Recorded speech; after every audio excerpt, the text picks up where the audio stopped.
pork, roast fish, fried fish, and roast corn. Contact me at 914-699-0145. Also check out our juice bar with our smoothies, boosters, mash, and therapy juices.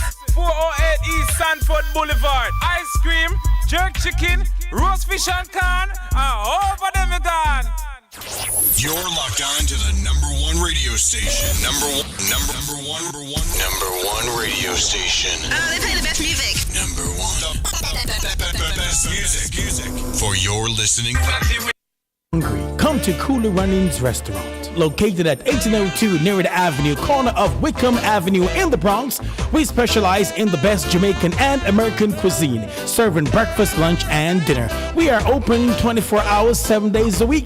We offer free in-house delivery, minimum $20 purchase, and we also have Uber Eats. We do barbecue Thursdays, fish fry Fridays, and seafood Saturdays.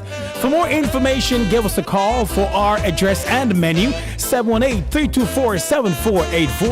Once again, that's 718-324-7484. Cooler Runnings Restaurant, simply the best Jamaican food.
Monday, Monday, Monday, Monday, Monday, Monday, Monday, Monday, Monday. Monday, Monday, Monday. Good afternoon. It is Monday, and I am your producer and presenter, Lady D. Denise Gomez. Have you heard about me? I hope so. You haven't? Well, you're at the right place at the right time.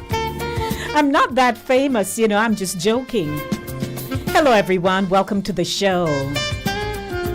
Inside the Zone, the community platform where information is guaranteed. Inside the Zone is a culture-centric radio program that connects the Jamaican diaspora and international audiences globally. The show's content captures its people's social, cultural, and collective views on issues that affect their communities, health, finance, education, and more on Monday, 5 p.m. to 7 p.m. and Thursday, 6 p.m. to 8 p.m. right here on Linkage Radio in Mount Vernon, New York. We're broadcasting on CaribbeanVibesRadio.com. Welcome, everyone. SignRadio.net, Sign FM 88.9. The Monday Drive is keeping you in the know in the city you walk, drive, and reside. How are you all doing? How was your weekend? What you did? I'm Snoopy. I'm snooping into your business, yeah? How was your weekend? Vernon, what did you do?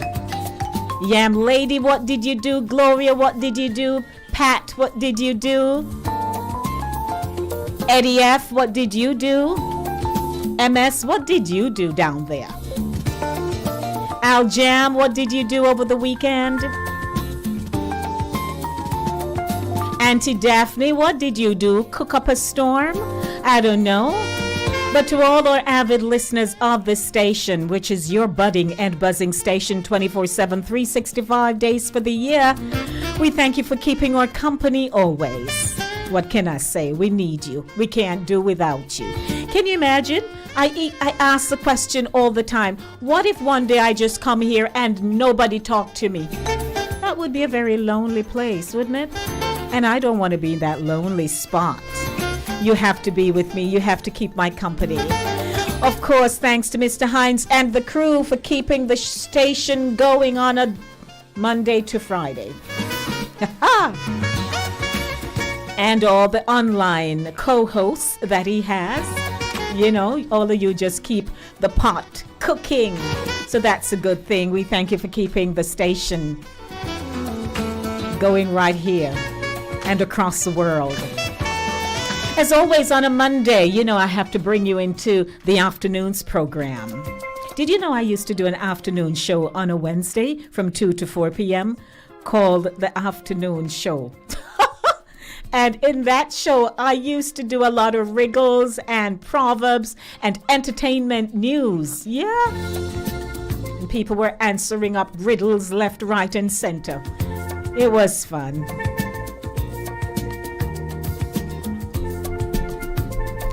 Cooler Runnings Jamaican Restaurant is a proud sponsor of the show. In this afternoon's edition of the Monday Drive, coming up, the Monday Beat, chasing the Monday Blues, out of here with great music. And of course, we have Voices, the intellectual voice that has everyone talking. Peter Bunting on TVJ's All Angles. He had an interview with Dion Jackson Miller. What a mix-up. Gun license and all those things. And today is my reggae music Monday. So I got some reggae music, some reggae tunes, some reggae tune for you. Yeah. And a Jamaica ting, I don't miss their food sweet, sir. Eating Jamaican food with a Chinese Jamaican guy. Yeah. And of course, at 6 p.m., keeping you in the know with news happenings and facts, Chris Wilby joins me. So welcome, everyone. 20 minutes after 5 o'clock, take you down, and let's get ready to start off our reggae segment in the Monday Beat, chasing the Monday blues out of here with great music. Don't forget to log on to my YouTube channel, Inside of the Zone with Lady D, and of course on TuneIn. Linkage Radio is on TuneIn and linkageradio.com on the website, so don't forget. And I need to ask Dex, I need to check it out. I typed it in, I didn't see it, or app. We do have an app, but I'm not sure if it's active. So I'll put that on the sidelines for now. But of course, we are on TuneIn. Go to the TuneIn app and search for Linkage Radio, and you'll find us there. And you'll be able to listen. If you can't come on to watch me on my channel, then of course, listen. You know, you listen, that's it. And take friends along with you and family and say, hey, did you know that this station has been around for a long time? And we day still. Welcome to the Monday Beat, chasing the Monday blues out of here with great music. This is how I started off. I know. Anthony Cruz, you know Anthony's my guy. I lift up my eyes. All the chat, them sit down and a chat. And all the plot, the wicked, them a plot. I try so hard to stop me on me back. Jah blessings surround me, yeah. Then here to Jah, you don't do them a thing. Me now watch the world where them a fling. Of righteousness that I when me bring. Them can't overthrow me. 'Cause I look to the hills, from whence cometh my help. My help cometh from the Most High. I shout without fear. The wicked them can't come near. 'Cause I'm protected by the Most High. A devil them not follow the light. Every day I live the same old dirty life. The whole of them are hypocrite and parasite. And get up every day I fuss and fight, Lord. Don't want to have it dirty bad mind people. Me and they gonna be change your no life. Get up every day I study evil. But them can't stop righteous people. 'Cause I look to the hills, from whence cometh my help. My help cometh from the Most High. I shout without fear. The wicked them can't come near. 'Cause I'm protected by the Most High. When old friends start acting strange, now it's time to rearrange. Keep your circle smaller. Time to make a change. If you don't feel their energy, they're not friends, they're enemy. Cut them off from early. Change your company. All the chat, them sit down and a chat. And all the plot, the wicked, them a plot. I try so hard to stop me on me back. Your blessings surround me, Lord. Them hate you and you don't do them a thing. Them can't stop me, Jaja and me king. Now watch the world where them a fling. Your blessings surround me. 'Cause I look to the hills, from whence cometh my help. My help cometh from the Most High. I shout without fear. The wicked them can't come near. 'Cause I'm protected by the Most High. Humba, humba, humba, yeah. Humba, humba, humba, yeah. Humba, humba, humba, yeah. Humba, humba, humba, yeah. I look to the hills, from whence cometh my help. My help cometh from the Most High. I shout with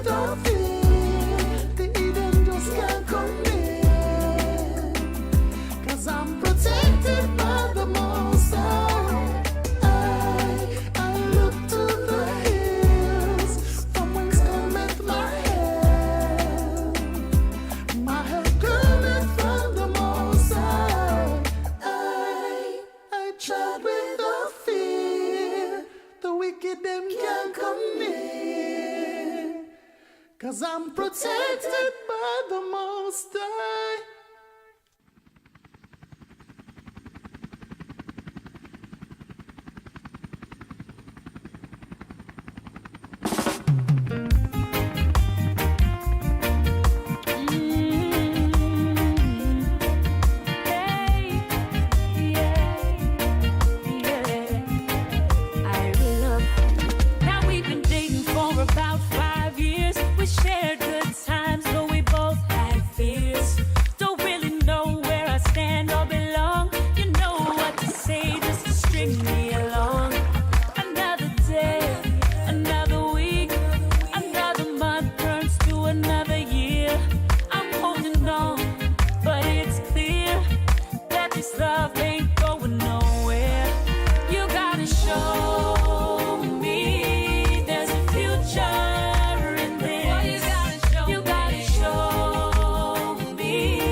Yes, I'm sure that you didn't mean a thing.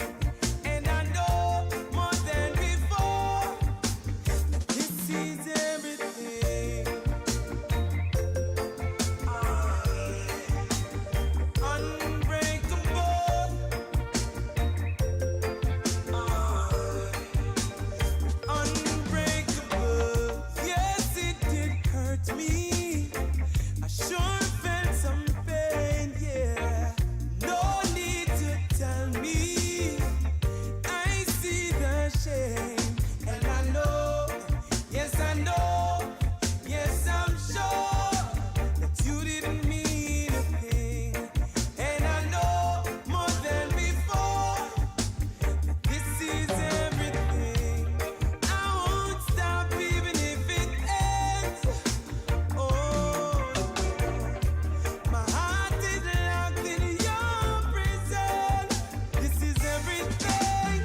The Monday beat, chasing the Monday blues out of here with great music on a Monday afternoon. That's what I'm talking about. It's my Reggae Music Monday, and that's all you get throughout the show. Reggae for today. Hey, everyone. It's a good day. 914-600-4228.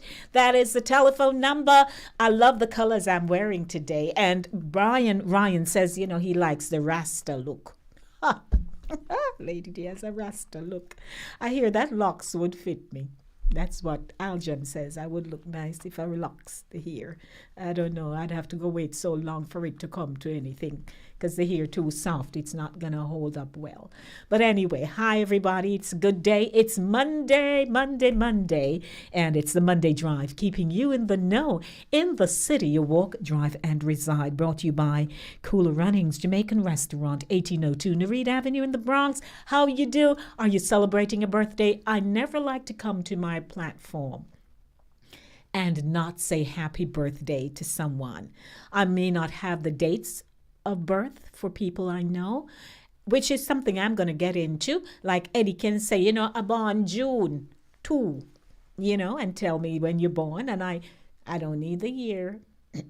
I just need the month and date, and then I can put it in my calendar and have something nice on your birthday, something special, a special feature just for you. You know what I'm talking about? Like my birthday's coming up July 18, so I'm going to have party on air. Walk with your drinks.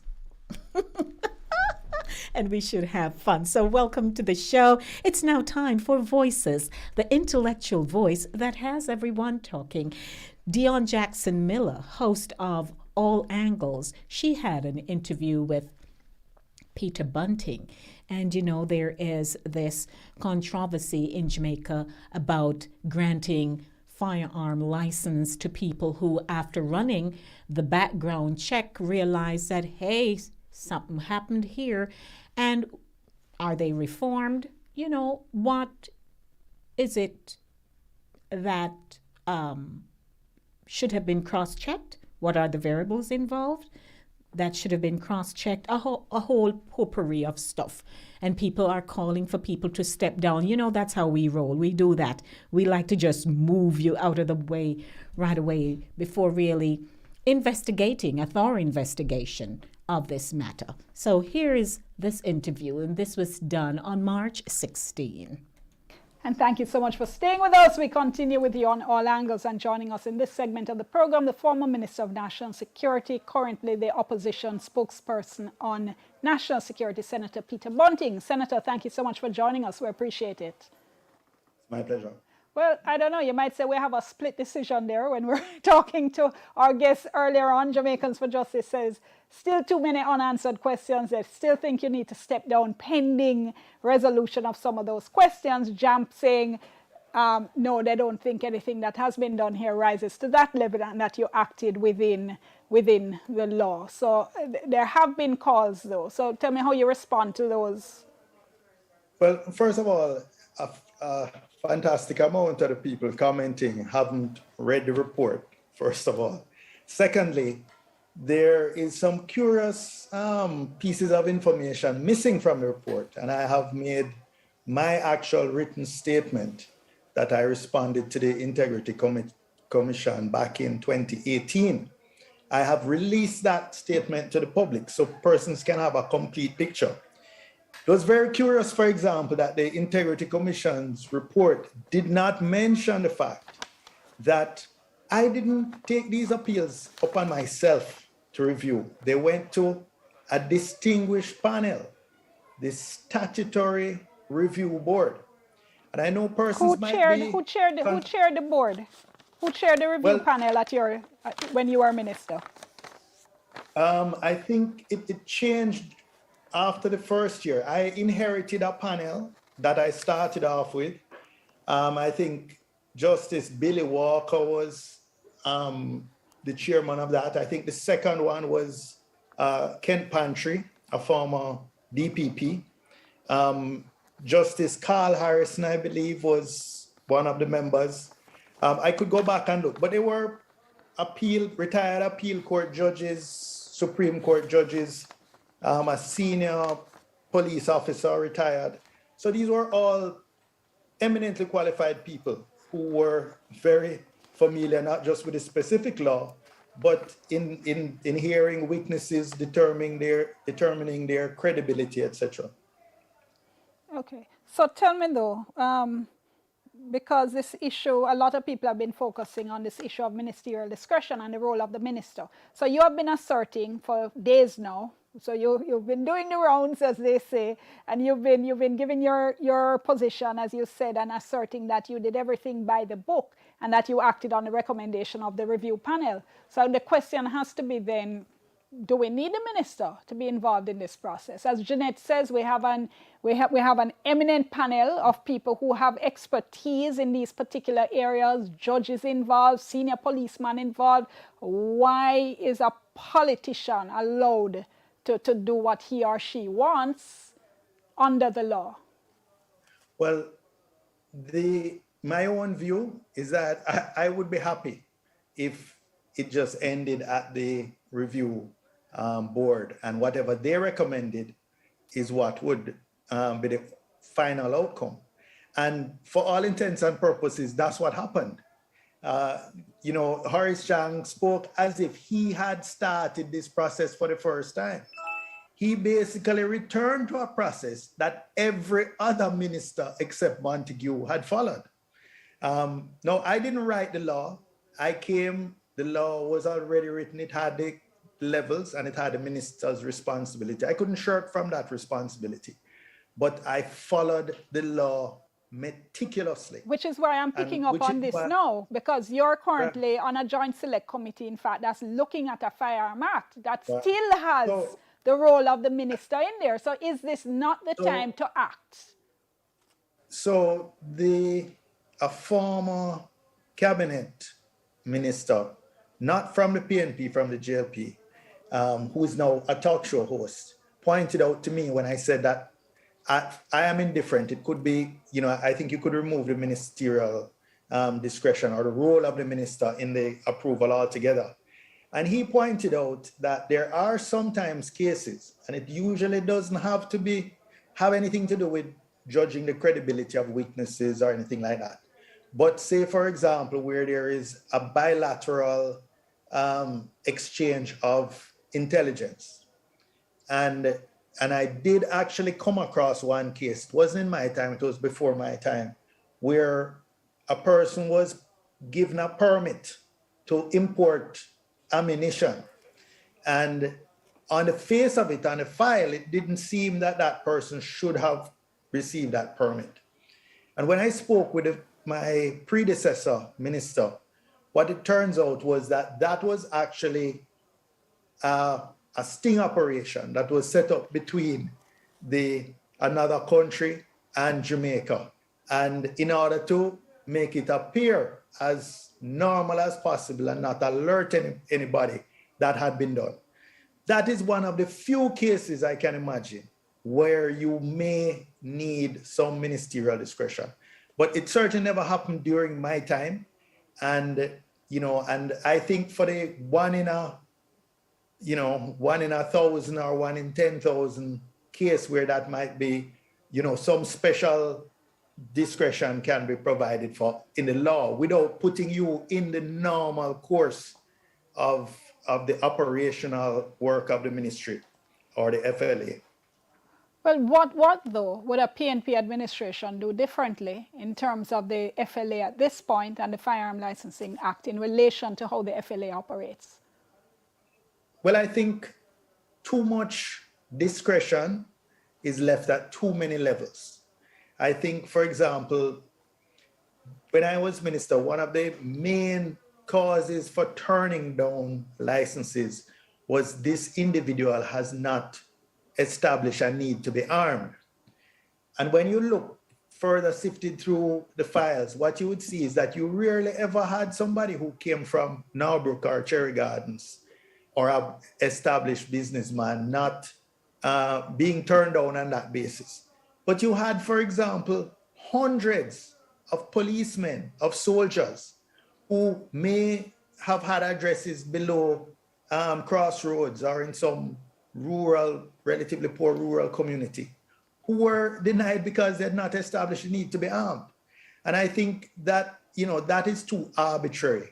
A case could be made that those persons who live in gated communities uptown need a firearm much less than somebody who lives in a So you would change it how then? I'm saying you have to establish a set of criteria in the law.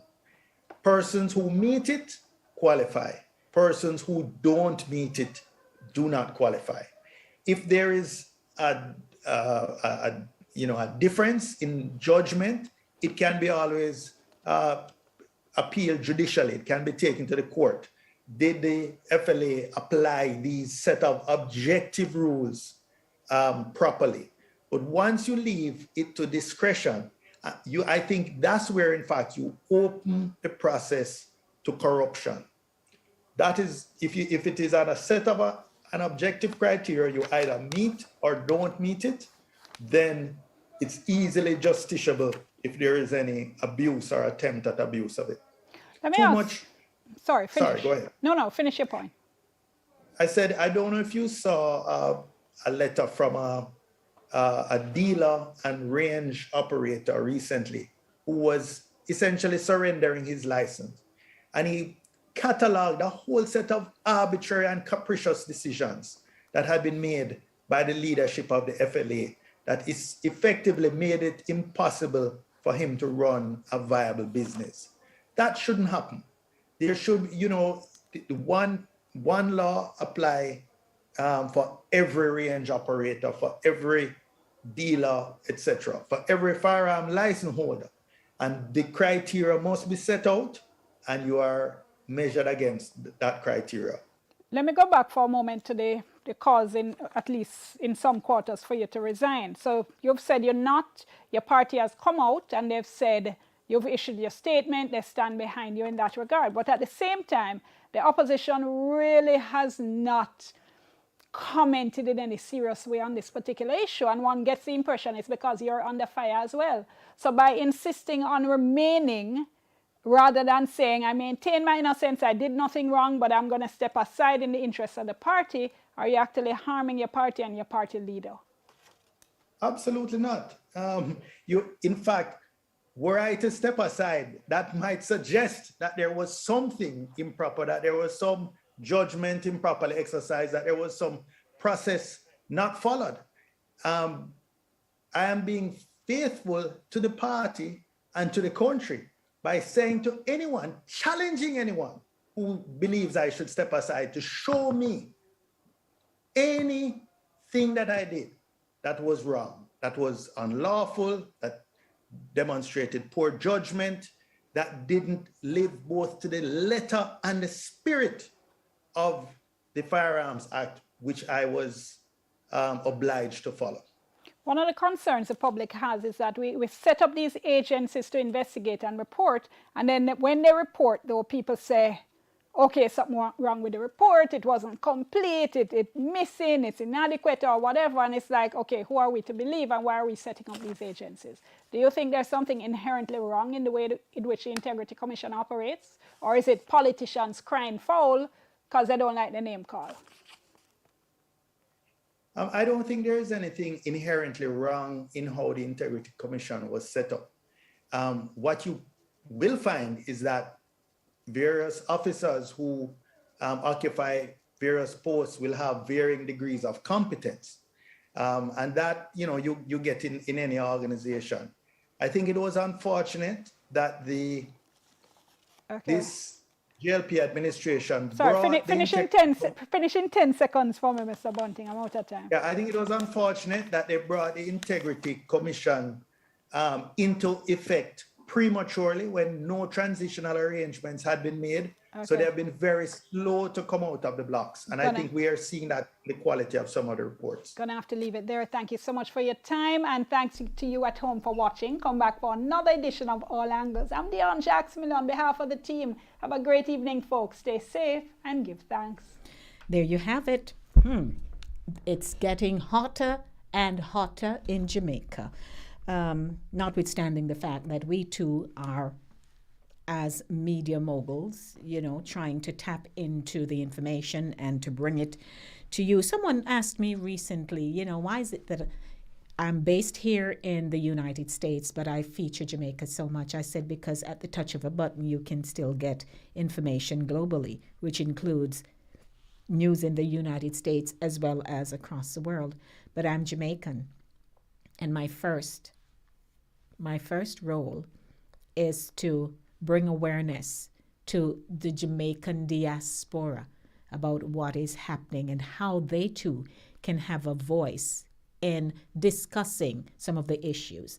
Many things we may never be able to help to solve, but certainly some of us are connected to people who are presently having discussions at the table with the Jamaican government and how our voices here can bring some resolve to situations that are happening in Jamaica.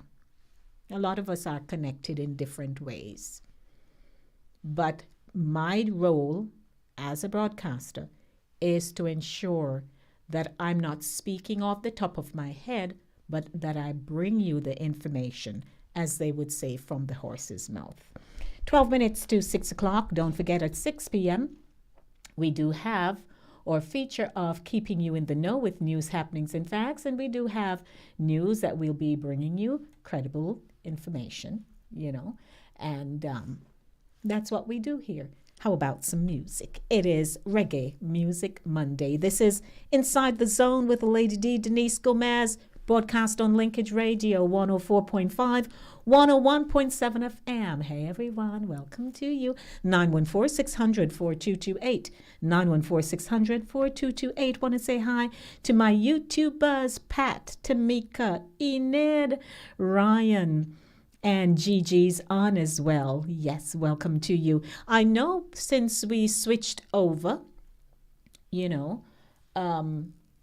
we here when the show is at 5, it's still 4 o'clock in some parts of the world, even 5 o'clock a.m.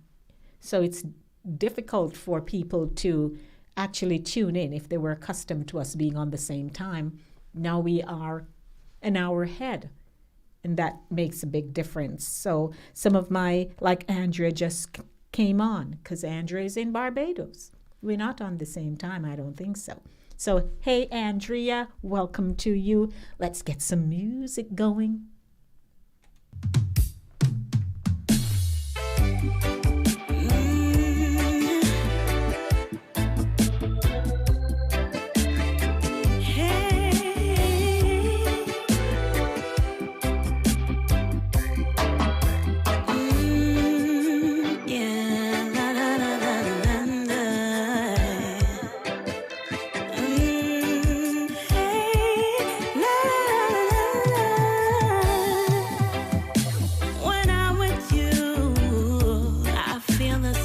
Flying like a cyclone, I feel my head spinning. Oh, and it feels so right. I feel like I've been drinking, yeah. I'm on a high for you tonight, and I feel my heart racing. I wanna run to you when I'm overdue. My desire is burning.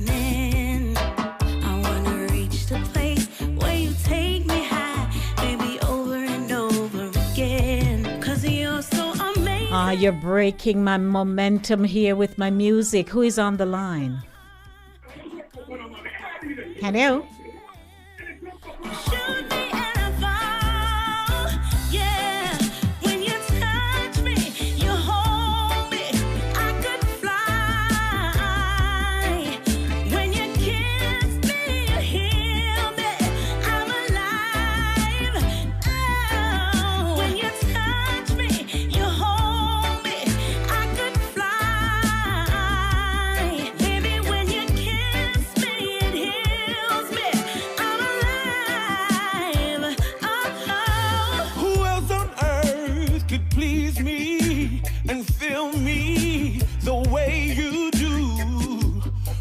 Could ever steal my heart away.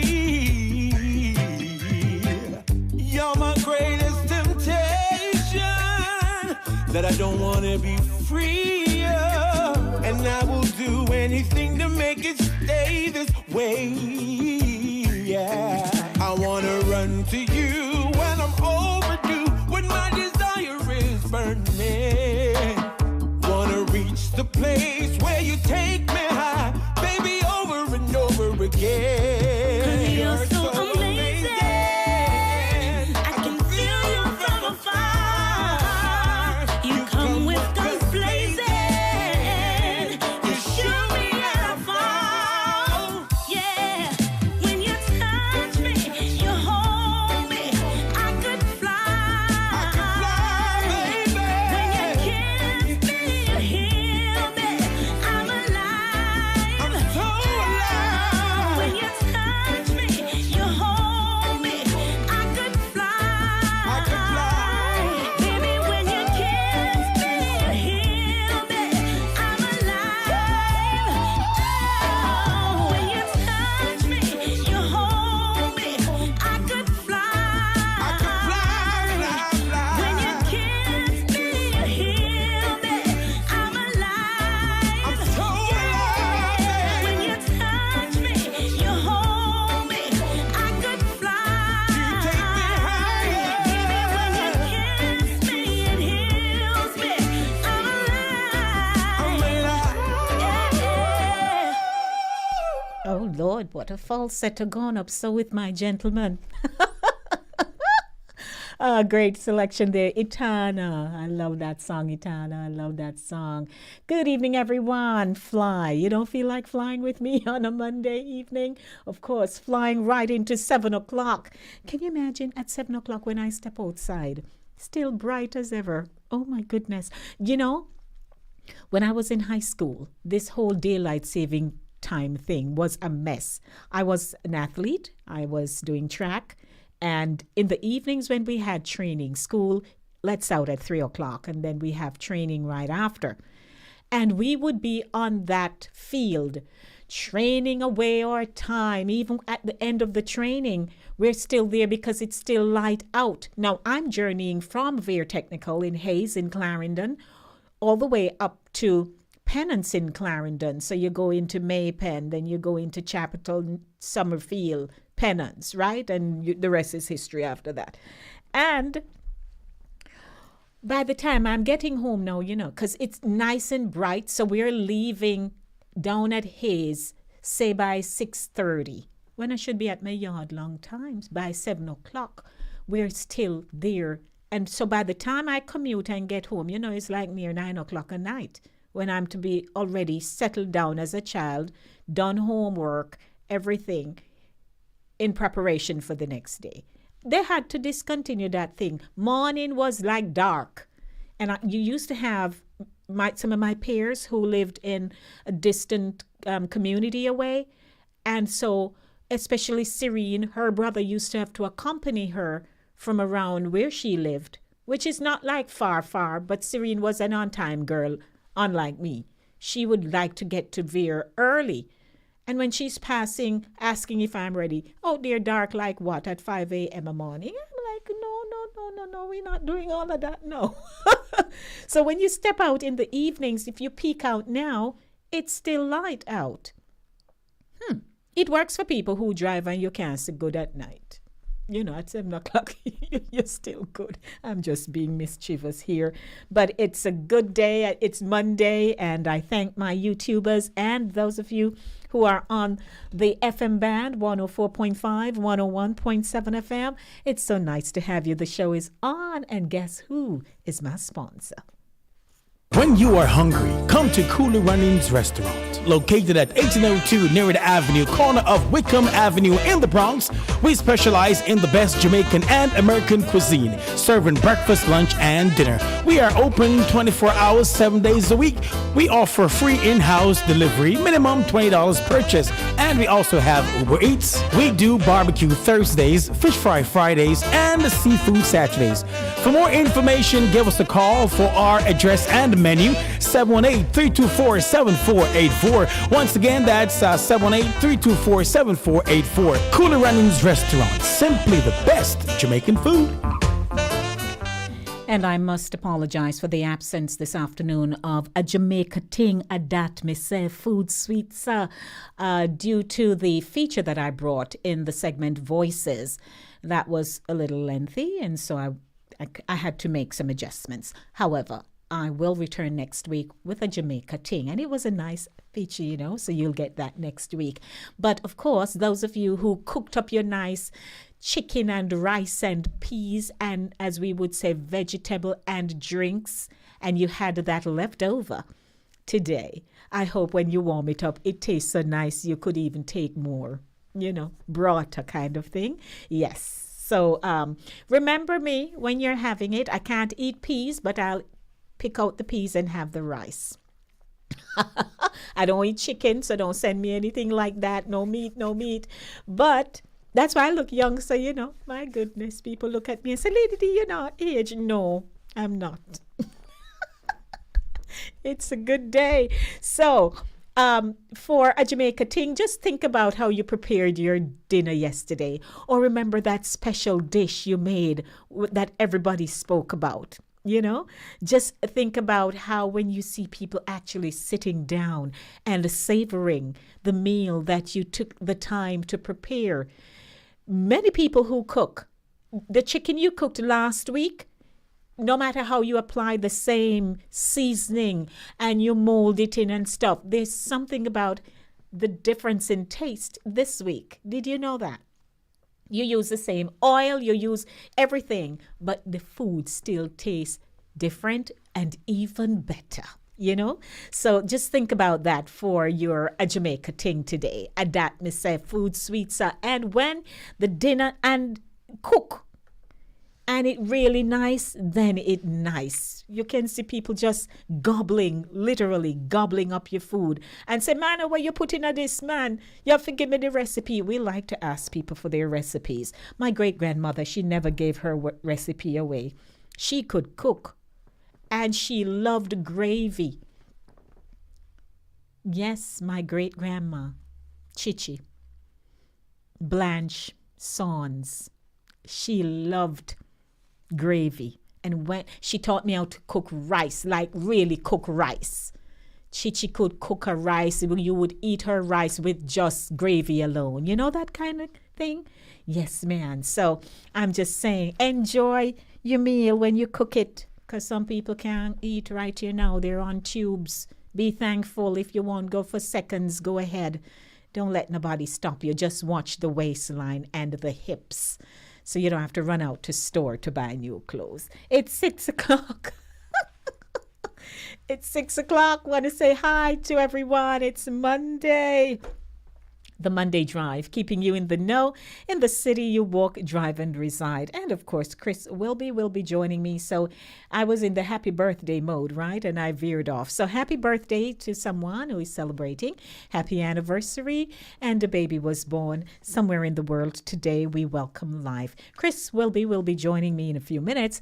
And until then, guess what? I want to just say blessings to everyone, to the staff over there at the Montefiore Hospital here in Mount Vernon. We want to say thank you for all that you're doing, taking care of patients. You know, it's not easy working in those, hospitals and so on. I was at a rehab home yesterday, and I just observed the people in their day room. And I said, my goodness, who knew that when they were born, they would have ended up here in need of help for somebody to restore their limbs, their minds, just about everything, you know? I had to stand and look and say, I don't know what my aging process is going to be like, but I hope that my mind will be sound and on God. And while I was waiting to see my dearest, who I went to look for, a lady just stopped by the door. And she was... She just said, hey, how you do? And I said, I'm fine. And she said, you remember me? I said, no, I don't know her, and she don't know me. But she was in another space, right? And she said, yes, man, I used to live so and so. And I said, okay. And she said, "You good though?" And I said, "Yes." I said, "You?" She said, "I'm fine." She said, "But I'm going down there, so." And then, she walked and she went down. Then I saw her passing back. Then when she passing back, she kissed at me. I'm like, I kissed back at her. But you could tell that, she wasn't altogether here, but at least she was able to communicate. And I said, I'm so thankful that no matter what's going on with her mentally, because physically she's fine. She's about my size. And I had to say, boy, what happened here now? What happened? Where did you go in your mind? Where did you go? Chris Wilby. Lady D. Chris Wilby, why are you sounding like that? Muffled and stuff.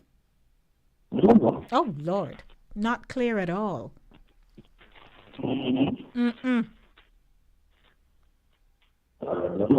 I'd suggest call me back. Yes, call me back. Okay. All right, Chris is sounding a little off there. So we want to say good afternoon to everyone. 3 minutes after 6 o'clock. It's the Monday Drive, and I was just sharing. Sometimes you have to, kind of take a check, do a quick check of who you are, where you are, what our lives are like, what happens if we become ill, what, all kinds of stuff. And just to say, my goodness, I'm so grateful that I'm here today, and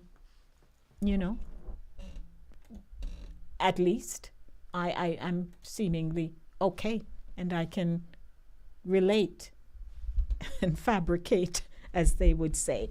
Let's see if Chris Wilby, if his audio is better. Chris Wilby? Am I any better? Yes, way tons. Okay. Mm-hmm. Welcome, Chris Wilby, number 7. What's doing? Number 7, I tell you, I am all right. Mm-hmm. So, ladies and gentlemen, I'm a little bit, I'm coming down off of cloud 9, Sure. All right, awesome. Yeah. We had a good day yesterday. Just tell the audience, for those who were not privy to the celebration. Yeah, we here on Caribbean Vibes Radio, we celebrated our 7th year in broadcasting yesterday. So we had our program, and it went well. We had lots and lots. We were reminiscing, from the early days when we started the program and all of that fun stuff. So it was a very, very good show. I enjoyed it, and Lady D was a part of it, as usual. Mm-hmm. Always participating and sharing her love. So I appreciate you calling in, Lady D. Yes, sir. But overall, it was good. Mm-hmm.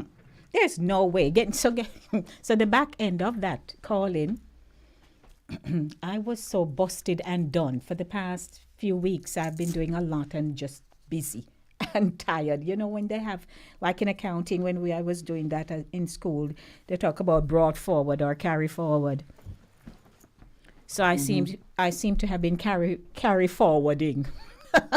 Carrying forward some tiredness. So yesterday after church, I went to look for someone, and then I got home, and I had a little bite to eat, because I don't do breakfast on Sundays. I fast.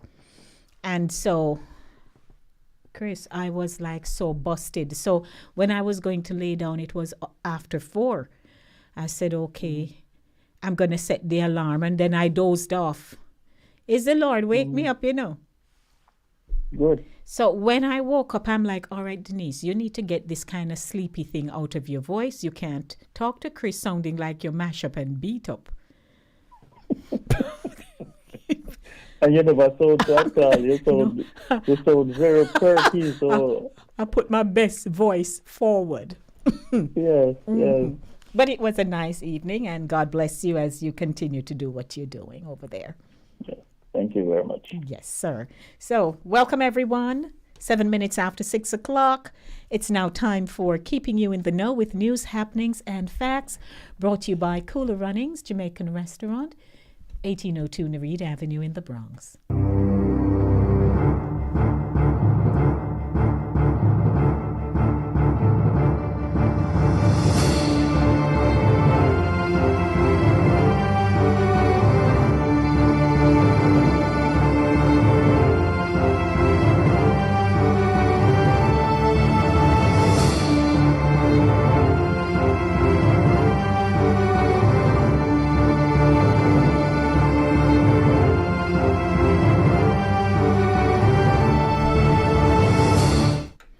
Welcome, everyone. 914-600-4228, the telephone number to call to participate in keeping you in the know this afternoon. Chris Wilby.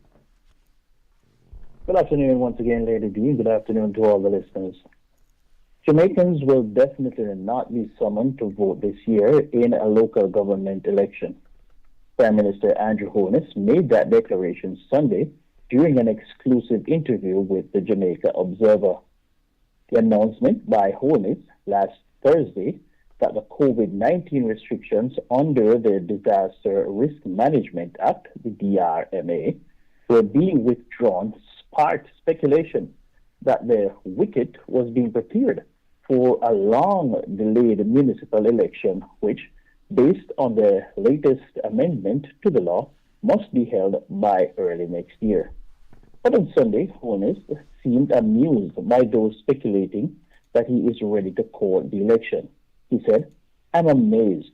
I saw a cartoon in one of the papers and I am just puzzled. Why would anyone want to go into an election now? Why is it that we are so political?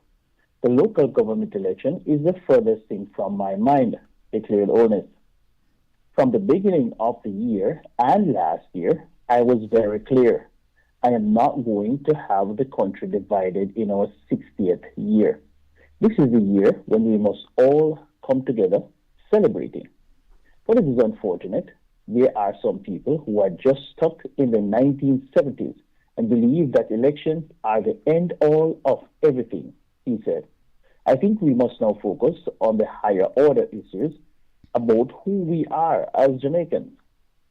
Let us just reserve this year, where we put aside the politics and we look about how are we going to move now to become a republic, how we are going to treat crime, how we are going to treat education, how we are going to build out our infrastructure, and how we really and truly become the people who we say we want to be." The Prime Minister was dismissive as he was questioned on whether his decision to not face the people this year in a local government election was due to a recent public opinion poll showing his favorability rating on the decline and people falling out of love with his Jamaica Labour Party, which won 49 of the 63 seats in the 2020 general election. "I have been asked about polls many times, and my response has been, I don't pay attention to polls. As you have put it, when the star bright and they ask me, I don't pay attention. If the star not bright, I don't pay attention, because I think what people haven't realized is that I am not in it for the likes," said Holness.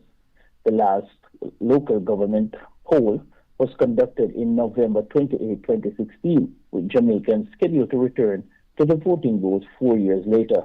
But in November 2020, Parliament approved amendments to the Representation of the People Act to allow for the local government polls to be deferred up to February 27, 2022.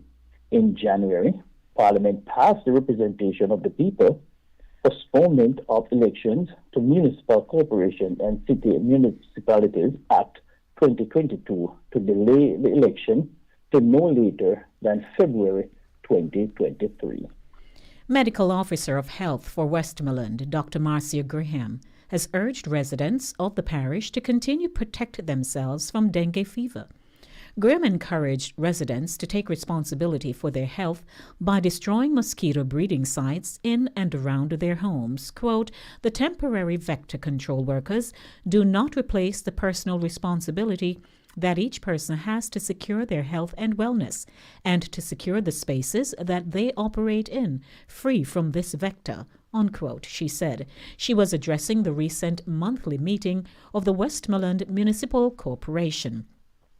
The Aedes aegypti mosquito is responsible for the spread of the dengue fever, Zika, and chikungunya viruses. Symptoms of dengue include sudden onset of high fever with severe headache, fatigue, pain behind the eyes, muscle, bone, or joint pain, skin rash, swollen glands, and vomiting or feeling nauseous. Persons are encouraged to ensure that mosquito repellent used on skin and clothing contain DEET. It is also advised that householders close windows before nightfall, open windows during fogging, and change water in animal and pet containers regularly to prevent mosquito breeding. Citizens are also encouraged to keep their surroundings free of debris and destroy or treat other potential mosquito breeding sites. The authorities in Antigua and Barbuda have sentenced a Jamaican man to 10 years in prison on drug-related charges. The police reported that Everton Pinnock was convicted on 3 drug-related offenses following a drug bust in July 2020.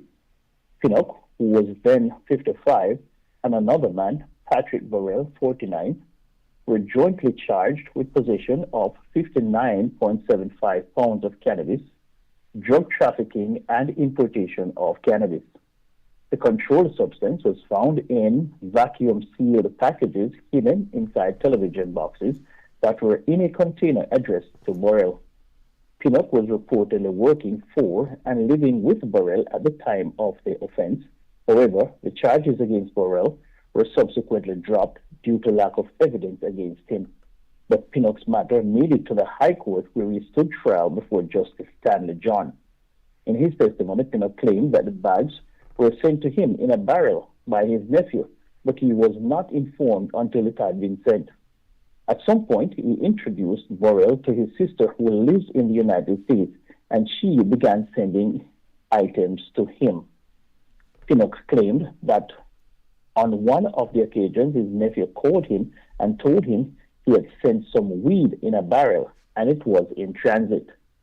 His police statement also indicated that he had spoken to his nephew in an earlier conversation and told him that he knew something from whom he sourced weed. He knew someone, rather, from whom he sourced weed. The accused lawyer, Wendell Robinson's main argument in closing was that Pinnock did not arrange for the drugs to be sent, but was told about the dispatch after the fact. Minister of Local Government and Rural Development Desmond McKenzie says that consequent on the revocation of orders under the Disaster Risk Management Act, the restrictions imposed on burials under those orders no longer apply. This means that burials may now be held every day of the week. There is no time limit for burials, and there is no restriction on the number of mourners, clergy, undertakers, and other persons attending a burial. Quote, I know that this will be a tremendous relief to families all over the country who want to say farewell to their deceased relatives in the traditional Jamaican way and in keeping with various denominational conventions. While this restriction is being lifted, I still want to urge everyone to act responsibly to reduce risk and safeguard your health, unquote, McKenzie said in a statement. A student fatally stabbed in an incident at William Knibb Memorial High School on Monday afternoon has been identified as 16-year-old Kamal Hall. Hall, who is from a Hastings district, D-side address in the parish, was the goalkeeper for the school's Da Costa Cup team. He was reportedly wounded by one of his schoolmates after the pair got into a fight over a ring. The alleged attacker is now in the custody of the Trelawney police. The police last night arrested 5 persons and seized over $700,000 in Above Rocks, St. Catherine. A motor vehicle was also seized. The police reported that at about 8:30 p.m. they received information about suspicious activities involving a motor car with persons aboard. A roadblock was set up along the Above Rocks main road and the Toyota Axio was intercepted. The police say the vehicle and the occupants were searched and they found an illegal gun and a large sum of money. The 4 male and female occupants, who are said to be from the Above Rocks community, were then taken into custody. The police have identified the man who died from injuries he sustained in a motor vehicle collision on the Round Hill Main Road in Hanover on Friday. He is 44-year-old James Martinez, a U.S. citizen who resides in Marietta, Georgia. Martinez had been driving a Toyota Crown motor car from Montego Bay, St. James, when on reaching a section of the roadway, he allegedly lost control of the vehicle and collided into an Isuzu motor truck that was traveling in the opposite direction. The incident happened about 6 p.m. All 3 occupants were taken to hospital where Martinez was pronounced dead. The other 2 female occupants were admitted. The Hunts Bay Police are investigating the circumstances surrounding the death of a man whose body was found on Waltham Park Road in Kingston on Sunday, March 20. He has been identified as 20-year-old Michelle Nugent, unemployed, of Brotherton Avenue, Kingston 13. Reports from the police are that at about 11:50 a.m., residents discovered the body and alerted them. On their arrival, the body was seen lying in an open lot with gunshot wounds. The scene was processed and the body removed for post-mortem. The Court of Appeal on Friday gave its reasons for upholding the sentence and conviction of the former forklift operator who is serving life for clubbing a senior citizen to death before dismembering, burning, and leaving her remains on Thetford Farm Road in Old Harbour, only to later put on a charade of grief and join searches to locate her. The victim, Louise Barnes, was last seen on September 30th, 2009, when she left her home in St. Thomas to visit her Wellside Lane property where the convicted man, Clifton Harrison, who was at the time employed as the caretaker, lived. On October 2nd, 2009, the Old Harbour Police received information that led them to Thetford Farm in Old Harbour, where they discovered burnt human remains with parts of both legs and arms laying separately from the rest of the body. The cause of death for the corpse, which was at that point unidentified, was in the opinion of the pathologist due to blunt force injury to the head. Concerned relatives of Barnes on October 12 lodged a missing person report with the police, who visited the Wellside Lane property where they noticed a bed in one of the rooms was without a mattress. Harrison told the police that Barnes had instructed him to burn the mattress as it was infested with chinks or bed bugs. He also told the police that Barnes had visited the house and had left on September 25, 2009, to Kingston en route to St. Thomas, and he had not seen her since. Forensic analysis of the dwelling, however, revealed bloodstains. Further tests showed that the burnt remains found at Thetford Farm were those of Barnes and that she had been injured in the house at the Wellside Lane property. Harrison was convicted on January 27, 2017, following a trial lasting several days before Justice David Fraser and a jury for the murder. He was sentenced to life imprisonment with the stipulation that he serves 32 years before becoming eligible for parole. In pronouncing the sentence, the judge said that it was a particularly gruesome case. That description rested on the fact that death resulted from being bludgeoned at the back of the head, dismembered and burnt. The judge also noted that the murderer was the ultimate breach of trust and further compounded by a heartless charade of pretending to help to locate Barnes, thereby giving the bereaved false hope of finding Miss Barnes alive. Harrison lost an initial appeal against his sentence and conviction in May 2020. A renewed application was made in 2021, at which point the judge reserved their decision. On Friday, appeal court judges have arrived at their decision, dismissed Harrison's application to appeal his sentence and conviction. With 86% of educators in a recent survey agreeing that teaching is more demanding since the resumption of full school as the pandemic wears on, President of the Jamaica Teachers Association, the JTA, Winston Smith, is pledging the body's support for an online petition calling for a social worker in every school. The top 10 responses to the JTA's survey, which featured all parishes, saw respondents overwhelmingly pointing to classroom control being harder, depreciated social skills, and students being unsettled. They also stressed the need for students to be re-socialized to school life while expressing concern for their personal safety. The appeal for social workers in schools, which was posted on the Jamaica House petition portal in March and which closes on April 24, has only garnered 2 or 0.1% of the needed 15,000 signatures required for it to get to the attention of the Office of the Prime Minister. Speaking to the Jamaica Observer on Friday, Smith, who said he had until then been unaware of the presence of the petition, said the JTA has been making a similar call for several years now. Noting that effort has fallen on deaf ears, the JTA president said he would be rallying the membership to throw its weight behind the petition, especially given the findings of the survey.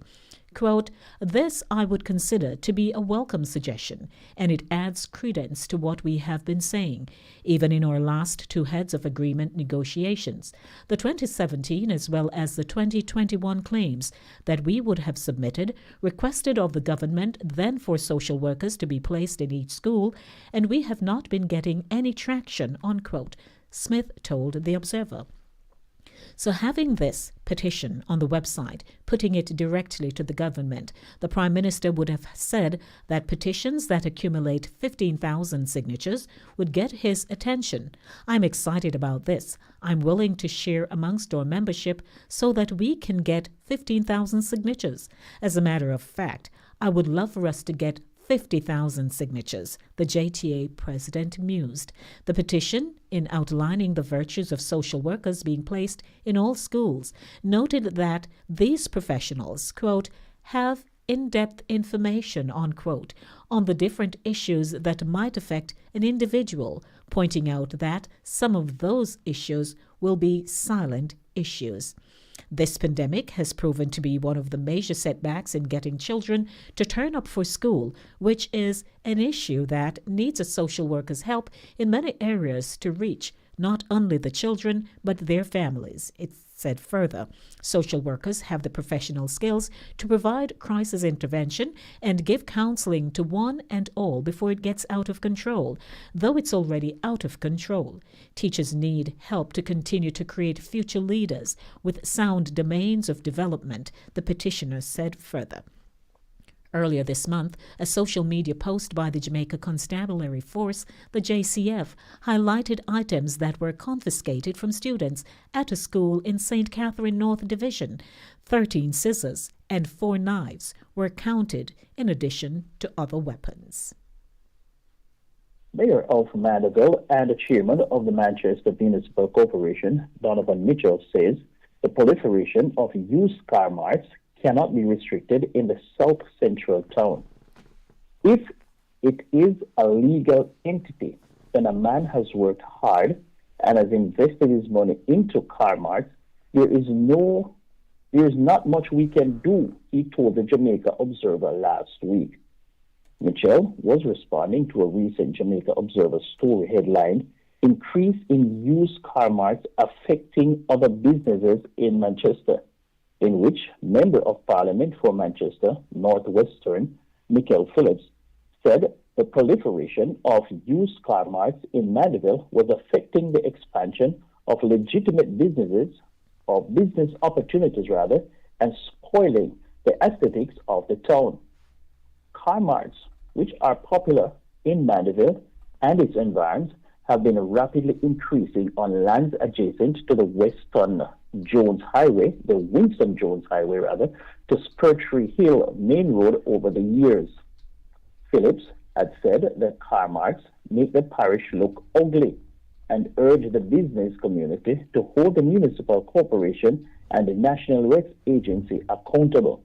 However, Mitchell said the development order does not restrict business people from opening car marts. Car marts and the proliferation of such started way before my time, said Mitchell, who was sworn in as mayor of Mandeville in 2016. If I own a piece of land, the development order does not restrict me from doing that sort of business. Can the municipal corporation tell me I cannot put a car mart on this piece of land once I am paying my taxes and relevant licenses?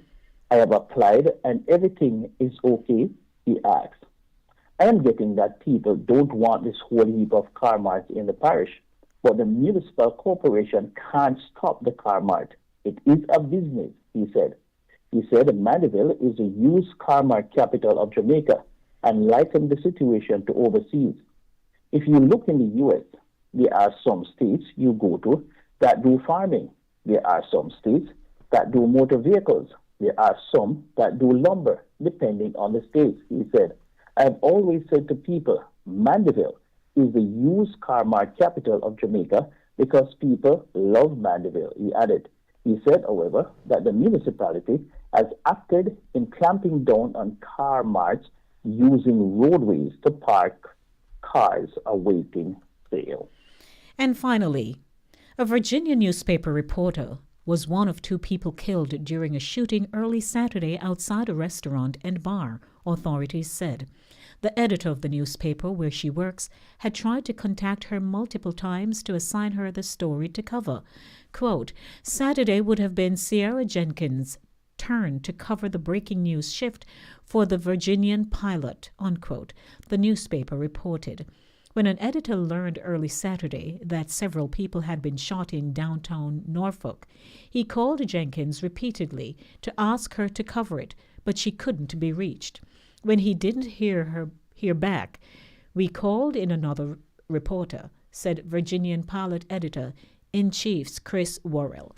In reporting the story of the shooting, we discovered that Sierra was one of the victims. Jenkins, 25, was caught in the crossfire as she was leaving the bar, reports said. She was also a former CNN News assistant. Norfolk police detectives are investigating the shooting, which also resulted in injuries to 3 others. No arrests had been announced as of Saturday afternoon. That ends our feature this evening for the headlines, keeping you in the know with news happenings and facts. The telephone lines are now opened. 914-600-4228, 914-600-4228. You may call with your comments. We're open to the discussion.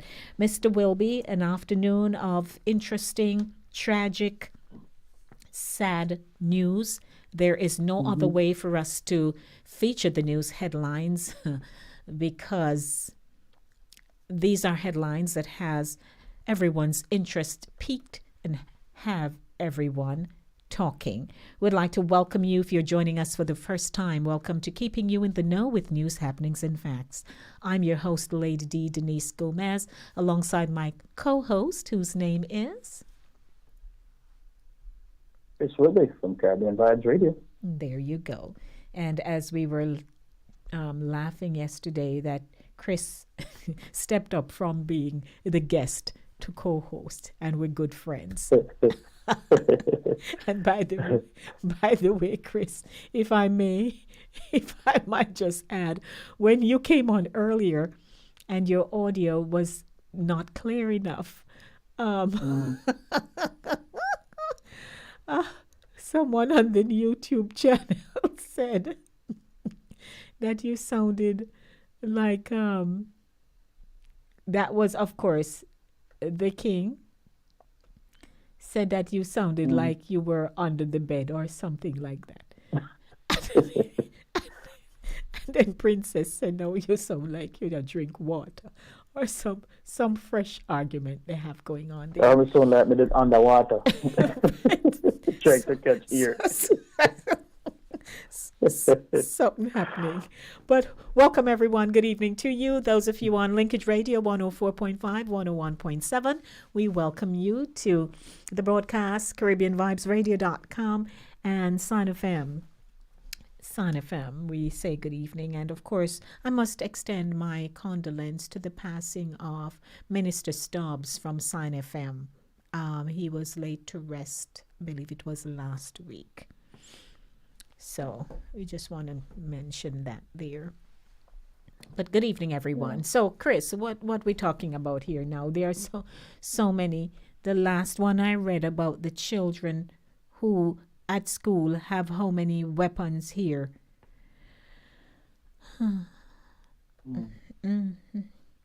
Yeah, there's so many.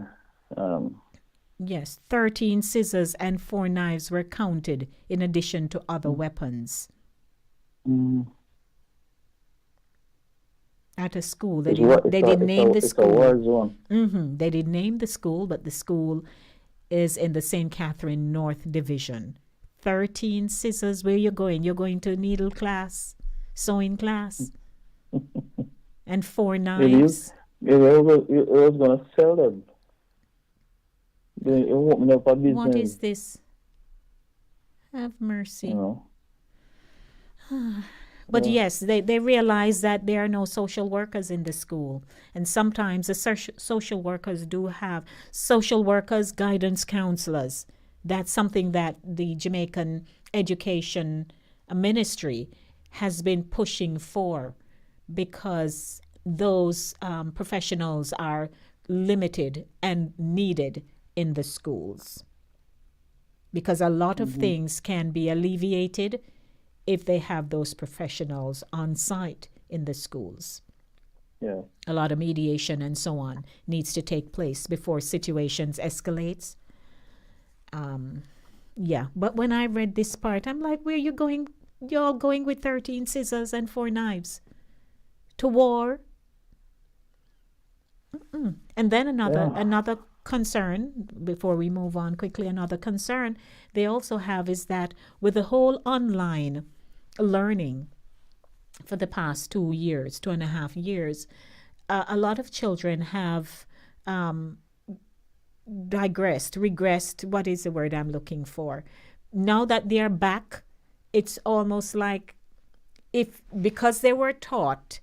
So here is the online situation, and then because they were taught that if somebody's too close to you, you need to tell them not to be too close to you, and the social distancing and the wearing of the mask and so on. Now that they're back in their normal space, that's an issue, because some children are very testy about who is being too close to them and all those things. So that's where the re-socialization comes in. Because now go ahead. No, I'm just saying, because now they have to start learning how to communicate again, talk to each other, again, be in each other's faces again. Yeah.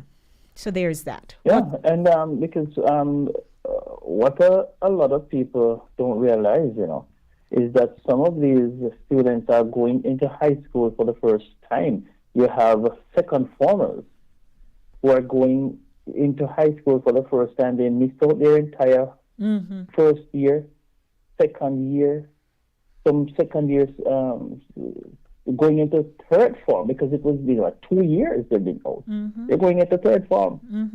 And it's the first time they're in high school. Can you think of that? Yes. It is like a new thing, It's a new phenomenon where third formers are entering high school and they're going face to face for the very first time. So it's like a lot of them really do not know how to socialize in that setting, in a high school setting, and some of the those who are going to high school for the first time, as you say, they need to be re-socialized. because being out of that community, Yeah. the school environment for so long, Mm-hmm. and they were taught, social distancing. Now that they go back, everybody is a little bit testy, as you say, and people, they don't know how to communicate that. And who knows what caused the William Nib student to be fatally stabbed. Because I read it and I was like, boy, they've just gone back to school and this start happening again already. Yes. So, now, the case that you read, that where the Court of Appeal gave its reasons for upholding the sentence and conviction of the former forklift operator who is serving life for clubbing a senior citizen to death. I mean, there is the clubbing and then there is the dismembering, the burning, and leaving her remains on the farm in Old Harbor, on Thetford Farm in Old Harbor. What a horrible, horrible death. And him have the nerve to be speaking, what do you call it? To have the case overturned. Can you imagine? It was the woman's property, He was the caretaker. And she went there to visit. He killed her, dismembered her body, and burnt it. Evil. My boy. Evil. But it's not the first time you've had caretakers or gardeners who have committed these kinds of atrocious killings and acts of murder, Not the first time. Not the first time.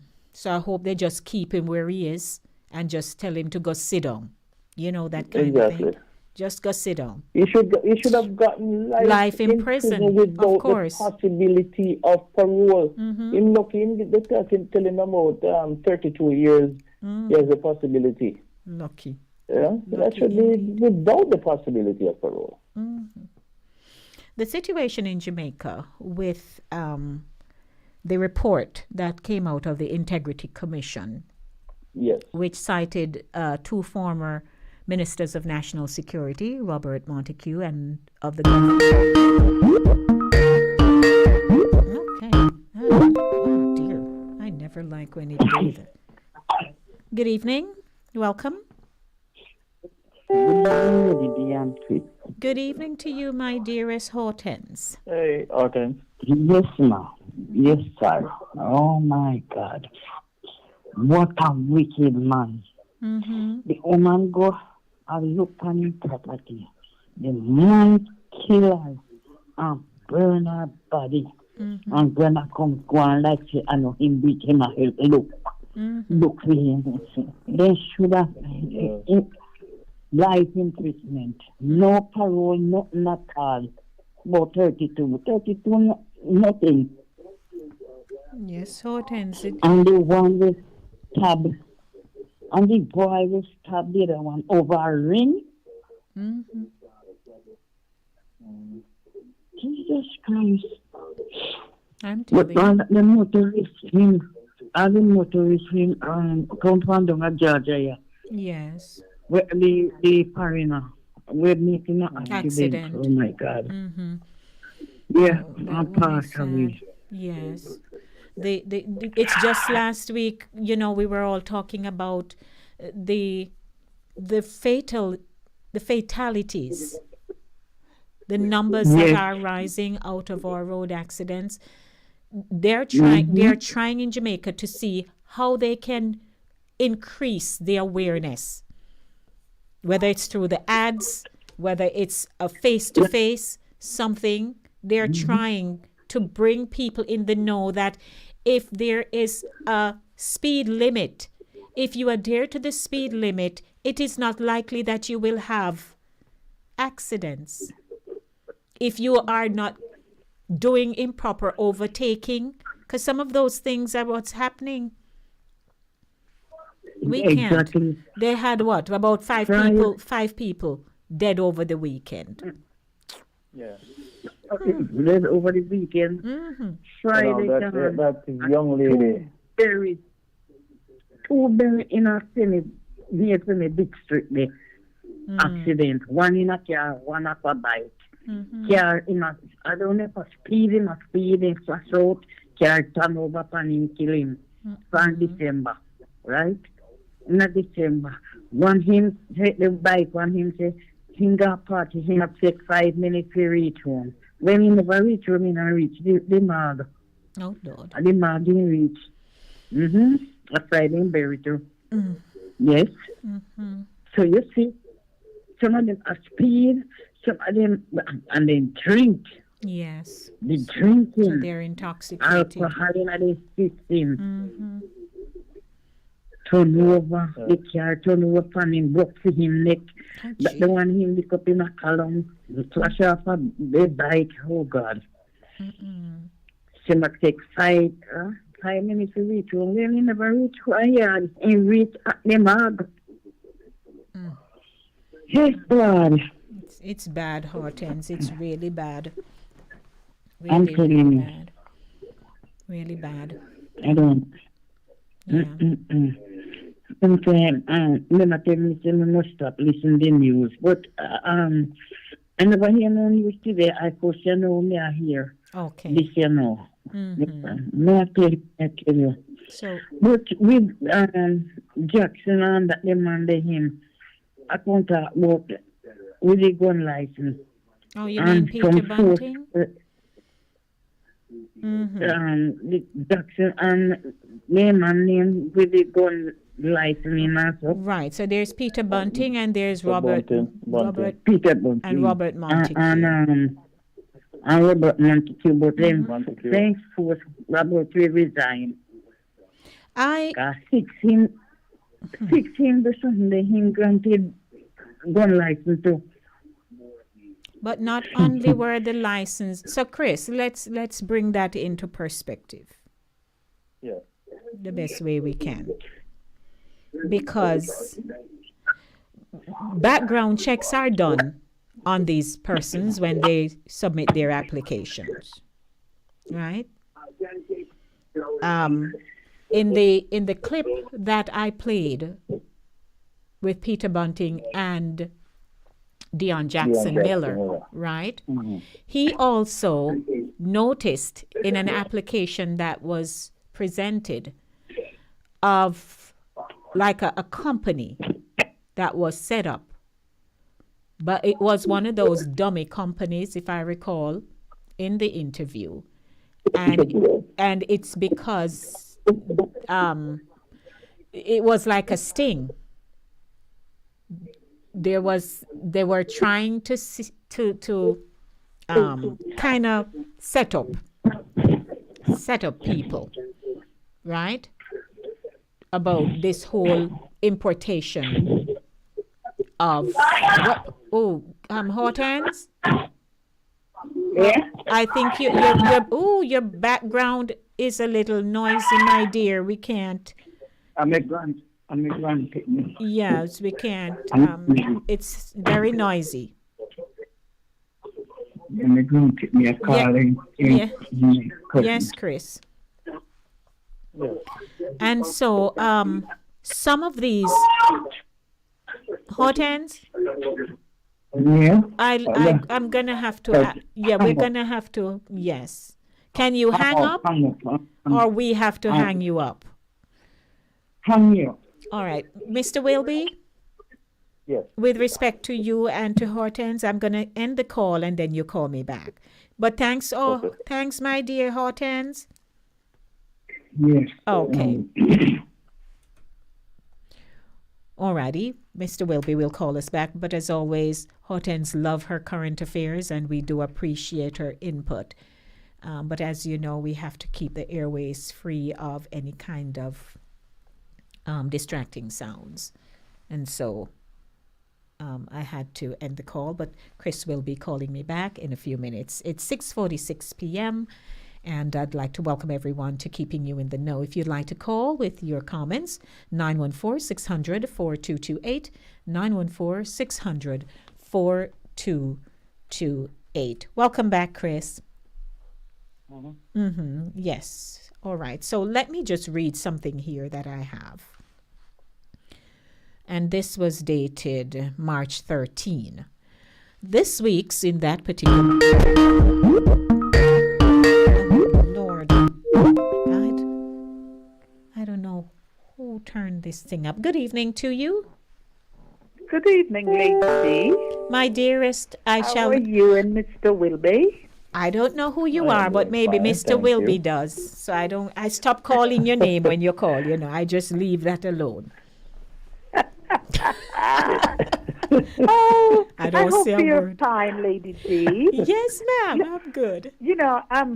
I came in and I catch your part of your thing here, and let's start with the social worker part there. It's not only the schools alone in Jamaica need more social workers and casework, people in that category. You need them in the police department too. They need them all over in the hospitals. They are not enough of those, this category of You mean professions out there. social workers? But, yes. I mentioned that once on Mr. Hines' program there. We were talking about, I don't remember what, but I was saying, it's not, everybody can be nurses, doctors, and, we need a mixture. We need a lot of social workers out there. Not only in the school. Now that we're seeing it manifest in the schools where, they're not there. Yeah, so that's why the appeal is being made. And it's taking a toll on these young people. Yes. Because it's not everyone has that figure at home, that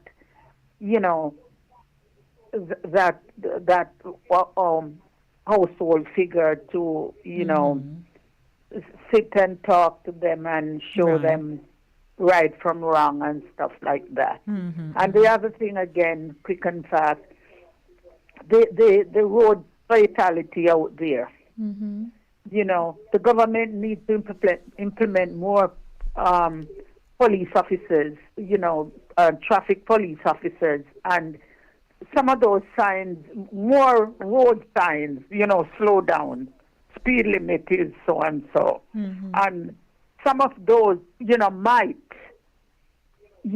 cut down some of these, because it's getting too much out there now with the accidents. Yes, it's bad.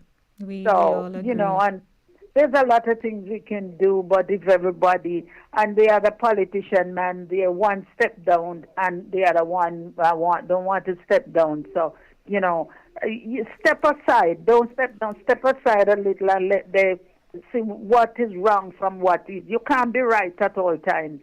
You understand? And the thing in Jamaica now is who you know, and those days supposed to cut out. The law is the law. It goes for the sick, lame, and lazy. I speak to you, Lady D. Have a good evening, you and Mr. Wilby. Thank you, young lady. All right, take it easy. Have a good evening. Blessings to you. You too, sir. Okay. All right, who is our next caller? Hello. Yes, good evening. Hello, Queen. Good evening, King. How are you? I am good. Did Prince come from underneath the bed yet? Yes, he's very much here. Okay, good. First thing first, that politics is an hypocrite. I wish it was a program that I can call in about address and gun license. Everybody know everything in Jamaica is all about the money. These people, I can't believe that Jamaica hasn't grown or changed, and you have the audacity come and really talking about if you live in Jacksonville and what have you. Well, he was... Nonsense. It's all about the money, Lady D. It's all about the money down in that country. And it will never change. It even get worse. It's running neck and neck to Mexico and Haiti. God forbid. Well, it's really God forbid. We need God to bid when God bid them out. But it's not getting no better. It's all about the money. You're going to talk about, if you live in this part of here. I know people who get it, who pay for it and get it and don't even own a house. Don't even own a house.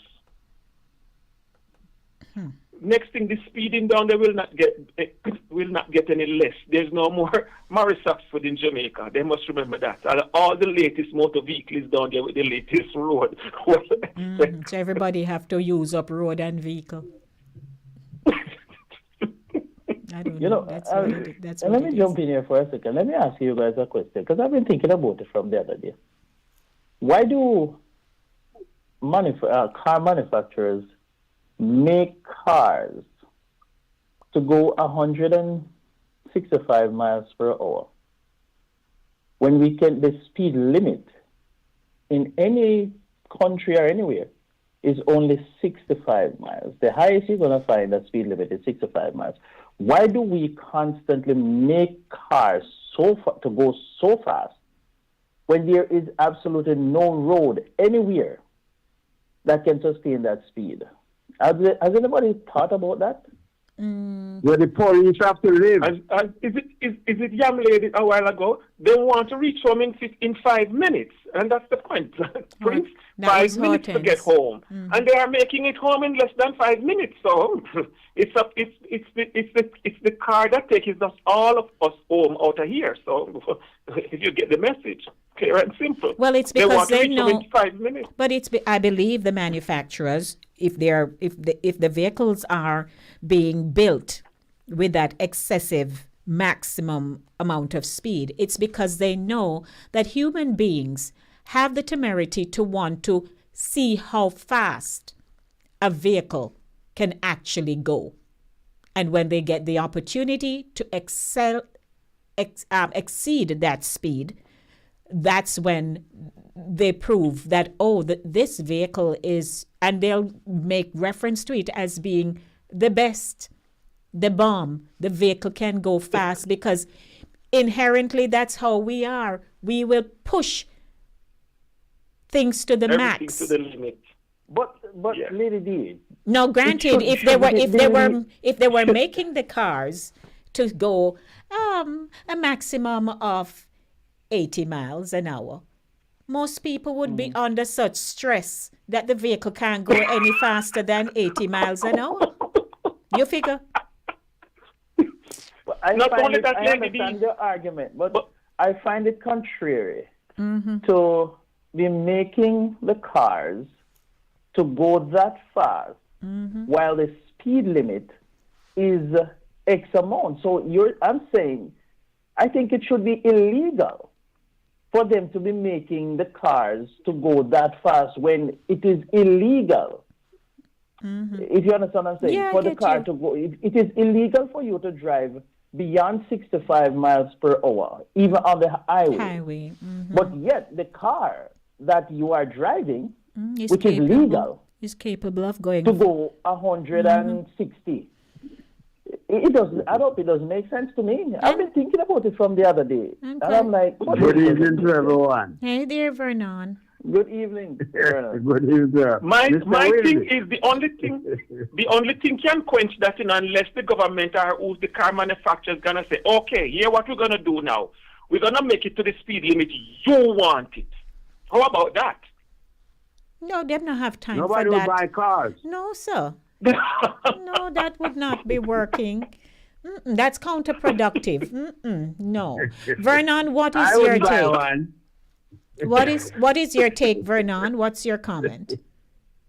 No, I'm saying to make it the speed limit. Nobody would buy cars. I wouldn't buy one. So how would you get around? Too long to get where you're going.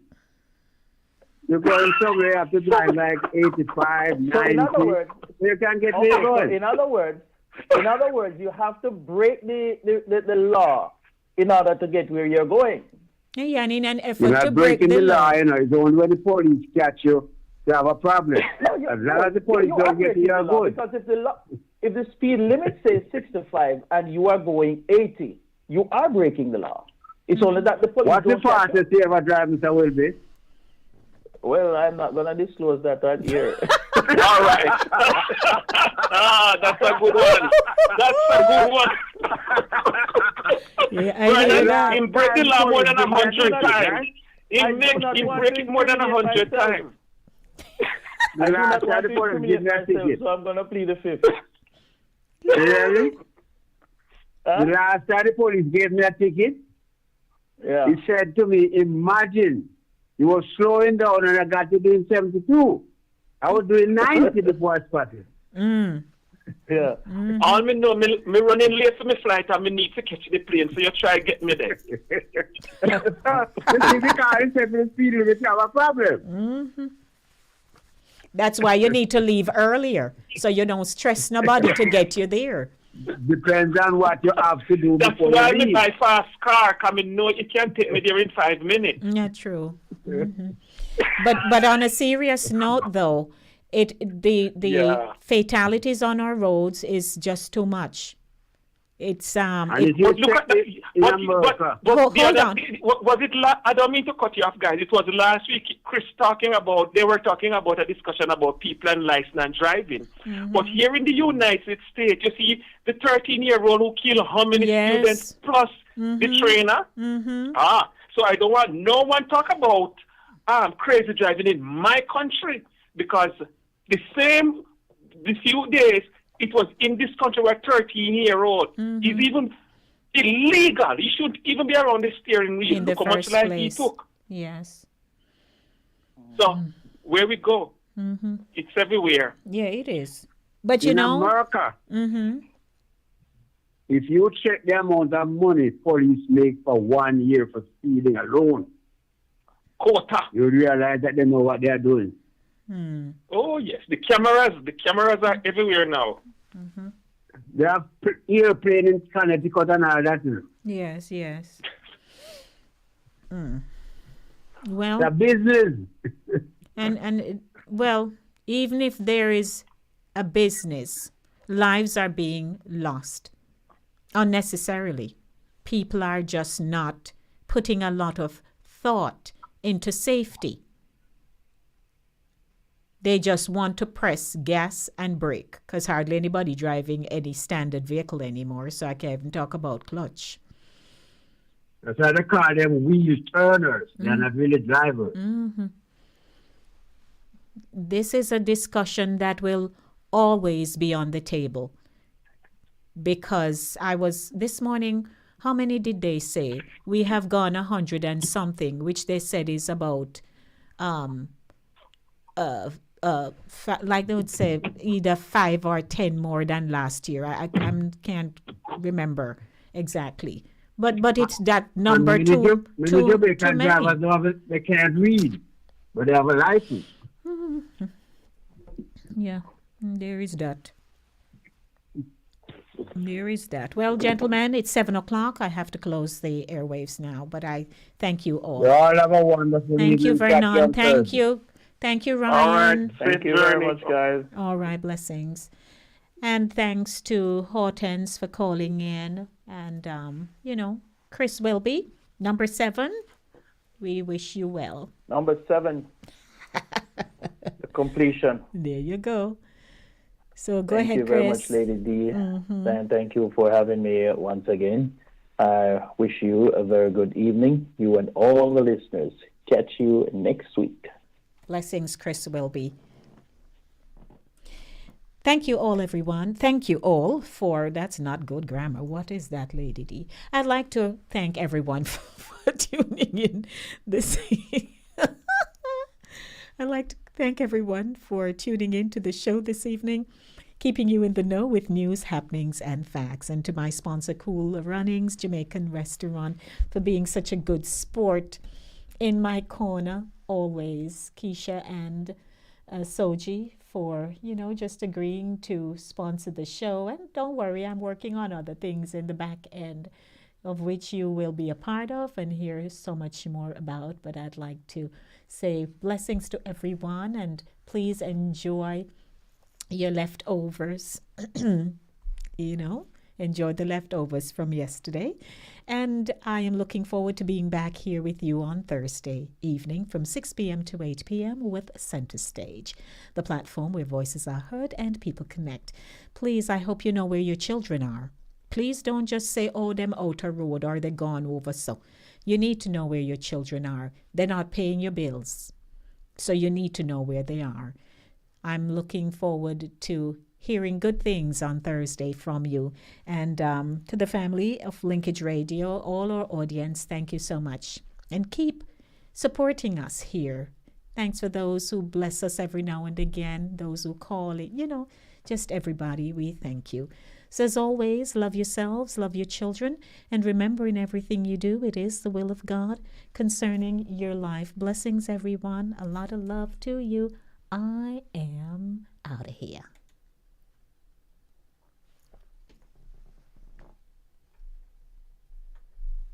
Of Wickham Avenue in the Bronx, we specialize in the best Jamaican and American cuisine, serving breakfast, lunch, and dinner. We are open 24 hours, 7 days a week.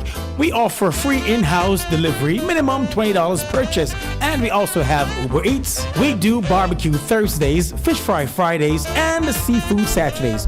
For more information, give us a call for our address and menu, 718-324-7484. Once again, that's 718-324-7484. Cooler Runnings Restaurant, simply the best Jamaican food. You're locked on to the number one radio station. Number one radio station. They play the best music. Number one.